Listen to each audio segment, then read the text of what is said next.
Blessed day, brethren. This is your pastor and preacher once again, inviting you na samahan po ako sa pag-aaral po ng salita po ng Panginoon. Muli po natin buksan ang ating po mga Biblia sa aklat po ng 2 Corinthians in chapter number 9 in verse number 14. Ang sabi po sa atin po ng Biblia, "And by their prayer for you, which long after you, for the exceeding grace of God in you." Muli po ay atin pong pag-aralan at explore po yung pong God's exceeding grace towards us. So far, napag-aralan po natin mga kapatid, no?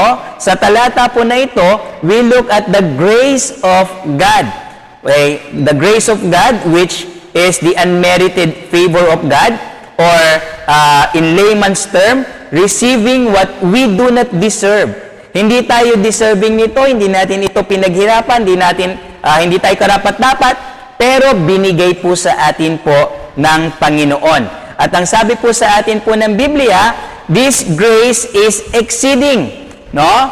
Ibig sabihin po nun, we are receiving more than what we do not deserve.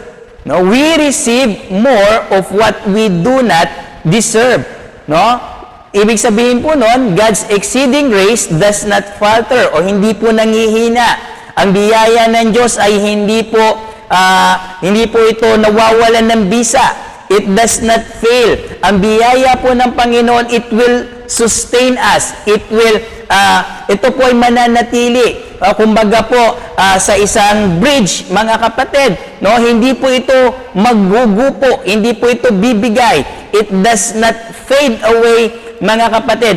Ang biyaya po ng Diyos, kapag ibinigay niya ang kanyang biyaya, ang Diyos po hindi bigay bawi. No? Kapag binigay niya po ito, ang biyaya na yan ay patuloy na mananatili po hanggat ito po ay binibigay po sa atin po ng Panginoon. Ngayong araw naman po na ito, titingnan po natin, no? As we have mentioned kahapon, this exceeding grace of God ay sumasaklo po sa lahat ng aspeto ng ating buhay pananampalataya. So, saan po natin makikita o paano po natin makikita sa ating pong buhay yung exceeding grace of God? Sa tatlong area po na major area po at ito po sumasanga sa iba pa pong mga bahagi po ng ating pong buhay. First ay yun pong it is seen in God's provision for us. God's exceeding grace is seen in His provision para po sa atin. Now, dito lalo na po nito sa pandemic po natin no? Lahat po tayo ay dumanas po ng mga problema, may mga nawalan po ng trabaho, mayroon pong mga nagkaroon ng karamdaman, mga minamahal, pero sa likodan po ng lahat ng yan, no? Yung provision po ng Panginoon ay hindi po nagkulang po sa atin, no? Hindi tayo pinabayaan ng Diyos. Yung mere fact na naririnig mo ang mensahe na ito ay nagpapatotoo ng provision ng Diyos sa buhay mo. Buhay ka, may lakas ka, may kakayahan ka, naririnig mo ang mensahe na ito. Nakakahinga ka, marahil ay mayroon kayong konting kagipitan, pero hindi tayo pinagkukulang at hindi tayo pinababayaan ng Diyos. Ang ikalawang bagay po na makikitaan po natin kung saan po yung exceeding grace of God ay nasa atin, mga kapatid, ay yung pong proving and improving natin, no? Marahil nagtataka po tayo, marahil nag-iisip po tayo, why itong mga mabigat na mga pagsubok na dumadaan sa atin? Why itong mga sunod-sunod na mga kalamidad ang dumadaan sa buhay po natin, no? God is proving yung ating pong pananampalataya kung tunay o totoo. Tawag nga po dito ay acid test, no? God is testing us. Lahat ng mga nagsabi na sila ay sa Panginoon, mga kapatid, at nagpapakita ng katapatan sa Panginoon ay sinubok ng Panginoon. God tested Moses. God tested Abraham. God tested David. Lahat ng mga mananampalataya na ay dumaan ng mga pagsubok to prove their faith and their faithfulness unto God. Pangalawang bagay po na kasama po dito ay yung pong improvement na kailangan po natin. No? Marahil ay mayroong pang area na kailangan nating kalaguan. Kaya tayo nakalagay sa panahon na ito. And that is a part of God's exceeding grace sa buhay po natin. No?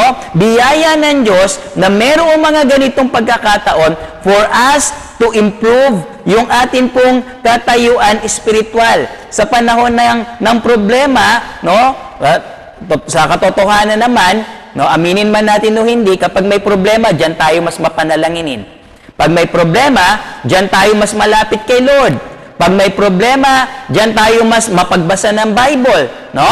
Kapag may problema, diyan tayo mas humahawak sa mga pangako ng Panginoon. So, ito pong mga pangyayari na dumadaan po sa atin, mga kapatid. It is part of God's exceeding grace para sa atin for us to be proven and to be improved by our God. At pangatlo po, mga kapatid, no, makikita po natin ang exceeding grace ng Diyos by His perpetual guidance. Perpetual guidance. Yung, tingnan po ninyo, mga kapatid, tayo po ay dumaan sa panahon na hindi tayo makapag-gathering. Yet, no, ay naisip po natin na gumamit ng iba't ibang mga kapamaraanan. No? It is God's guidance sa atin kung bakit po tayo narito ngayon. No? It is God's guidance, no, kung paano po natin magagawa yung ating pong ministry, no, sa likodan po ng pandemya po na ito. No? Yung dahil hindi tayo makapag-minister sa mga bata, hindi tayo makapag house to house makapag-witnessing, hindi tayo makapag-tracting, no, hindi tayo makapag-visitation, maraming mga kapamaraanan ng atin pong naiisip. Marami po tayong mga kapamaraanan na kung saan dinala po tayo ng Panginoon. Yung pananambahan natin, no? At gayon din naman, yung iba na nawala ng pagkakakitaan, nakaisip ng mga bagong pagkakakitaan. Yes, that is God's perpetual guidance sa atin, mga minamahal. God's exceeding grace sa atin pong buhay. Nawa, ano man ang pinagdadaanan mo, ano mang bigat, ano mang lungkot, ano mang sakit, ano mang problema, ano mang pagkukulang, huwag mong makalimutan ang exceeding grace ng Panginoon sa buhay mo. Nag-uumapaw, higit-higit sa kaya nating sukatin, higit-higit sa kaya nating sisirin, higit-higit sa kaya po nating abutin. God bless you all.